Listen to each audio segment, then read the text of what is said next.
Our programs offer many languages. Please visit suprememastertv.com/schedule. Nos programmes offrent plusieurs langues. Veuillez visiter suprememastertv.com/schedule.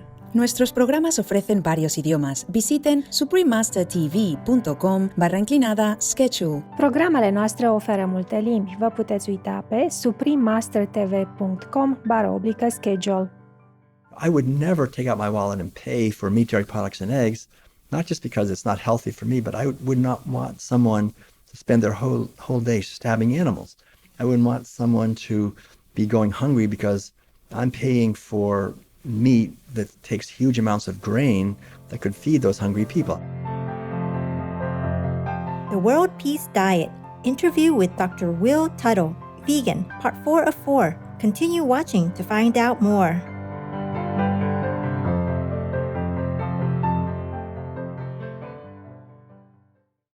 Kotak, that means good day in Swedish. I am Joel. The peace-loving citizens of Sweden appreciate your care for the environment and pray that your days are blessed with harmony and understanding.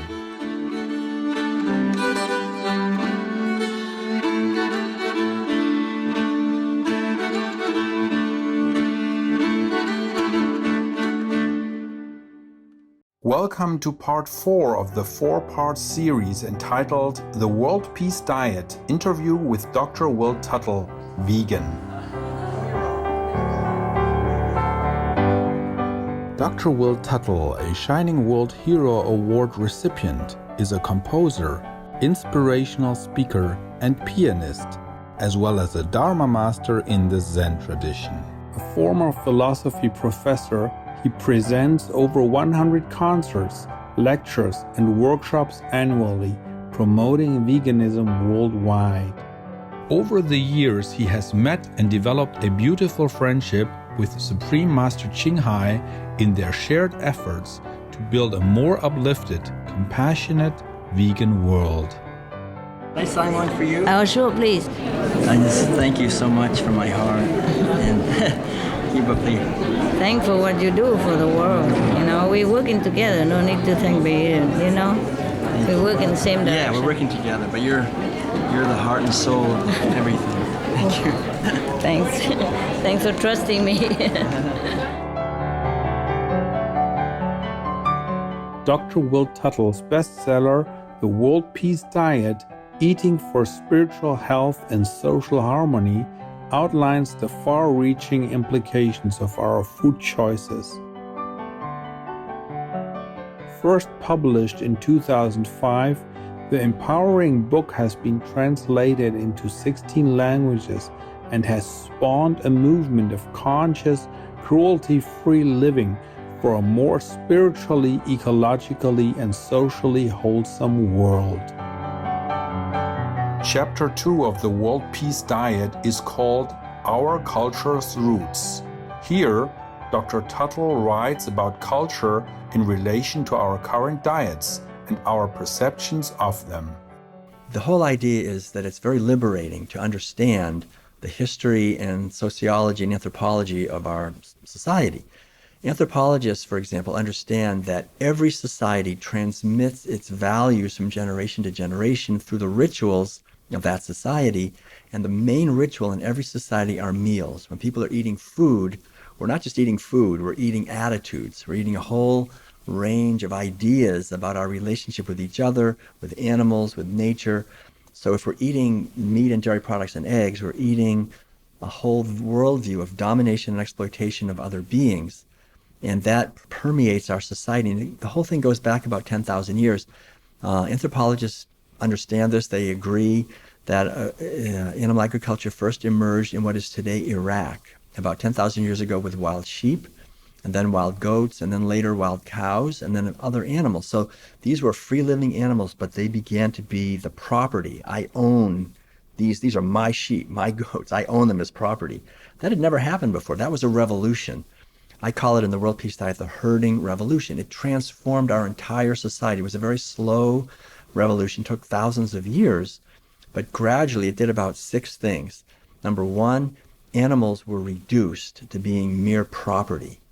That that has been devastating to the animals. And they've lost their status as being mysterious and powerful and intelligent beings. They're just used for flesh. And then the other animals have also been reduced to being pests. So animal agriculture created the domination of animals, the domination of nature, trying to compete with each other for land. So it led to the arising for the first time on planet Earth of a wealthy elite class of people, a class of, they were called kings. They were wealthy and powerful because they owned the most capital. Capita is an old Latin word that means head, as in head of sheep and goats and cows. And then they invented two more institutions that we still have with us today that are the most destructive and devastating institutions in the world. Number one is war. There had never been war on planet Earth until we started owning animals. And so it was a get-rich-quick scheme for the wealthy elite. They would see another king who had a lot of capital, a lot of sheep and goats and cows, and they would go and try to steal those, take them. And that would cause a war. So the oldest word for war on Earth is gavya. The ancient Sanskrit word gavya literally means the desire for more cows. First word for war. And that led not only to terrible suffering for people, but also to slavery. And the people who lost the war became slaves. And so animals were slaves, humans were slaves.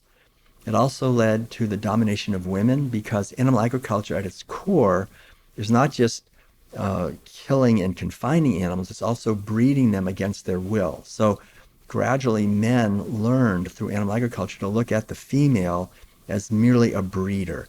And so we had the arising of a very violent, patriarchal, warlike society in the Eastern Mediterranean region. The role model for young boys to emulate was the role model of a hard, tough, disconnected male who never meditates, who's just in a world of violence and domination of animals, of women, of nature. And this society spread worldwide. And in many ways, it's still spreading through a lot of the institutions in our society, the fast food restaurants, the big chemical companies, many of the governmental programs are still reflecting and still encouraging animal agriculture.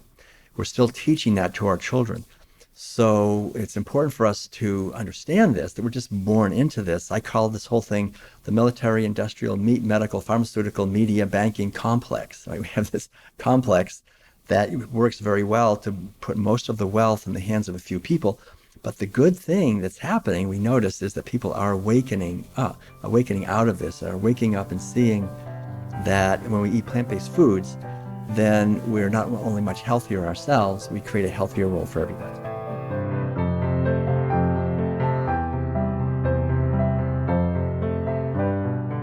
Wonderful viewers will return soon after a brief message here on Supreme Master Television.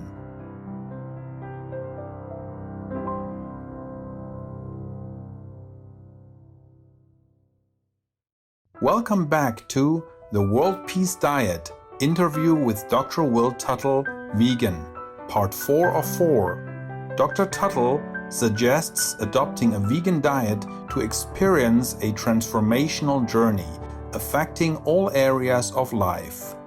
I think most people who have shifted from eating the typical standard Western animal-based diet to a whole food, organic, plant-based way of eating and living experience a big change in their life. It's really a profoundly, for me, joyful and celebrative event to actually question eating animal foods and move to eating plant-based foods in a mindful way. It's good to do it, I think, for our own physical health. And many people make that journey, that transformative journey, because their doctor told them that they have cancer or they're going to have a heart attack or they have diabetes. And so they move to a plant-based way of eating for their own health. But I think when people look even more deeply and realize that their own health is interconnected with the health of ecosystems, of animals, of other people, and we make the move to a plant-based way of eating out of not just concern about our own health, but concern about others, and a sense of kindness and caring and compassion for cows and pigs and chickens and for oceans and ecosystems and rainforests and indigenous people, and hungry people and so forth, and slaughterhouse workers, I would never take out my wallet and pay for meat, dairy products, and eggs, not just because it's not healthy for me, but I would not want someone to spend their whole day stabbing animals. I wouldn't want someone to be going hungry because I'm paying for meat that takes huge amounts of grain that could feed those hungry people. And so I think once we make these connections, and that's really why I wrote the World Peace Diet, was to help us make these connections. And then when we have our own personal adventure of transformation in our own life, the beautiful thing is that then we help create an adventure of transformation for our whole society. And that is the adventure that is happening. It is happening. It's gaining momentum.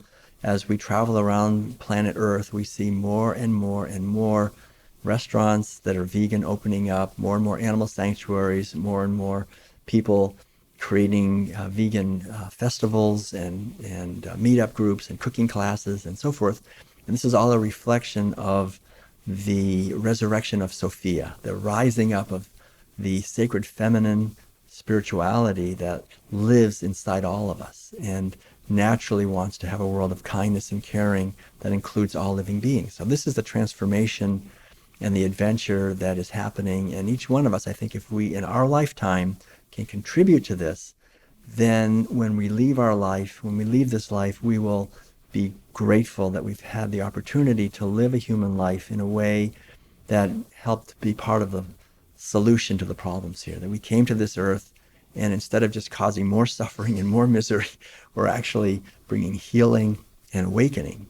And so we will have lived our life in integrity. And I think that's the bottom line, the most important thing for all of us. And it's really wonderful to be part of this movement.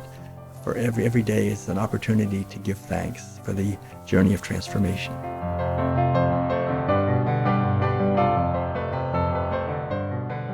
Our deep thankfulness to Dr. Will Tuttle for your wholehearted dedication in promoting the wholesome, harmonious vegan lifestyle. We wish you great success in your noble mission as your message continues to inspire and awaken thousands of people around the world.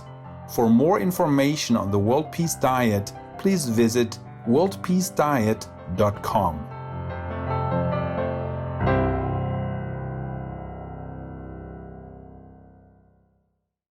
Wise viewers, thank you for your company today. Coming up next is Hari Raya Haji Special, Authentic Malay Muslim Cuisine, Part 2 of 2. Vegan Lontong Sayur Lodeh and Onde Onde, right after noteworthy news, here on Supreme Master Television. May the blessings of the divine bring you peace and love always.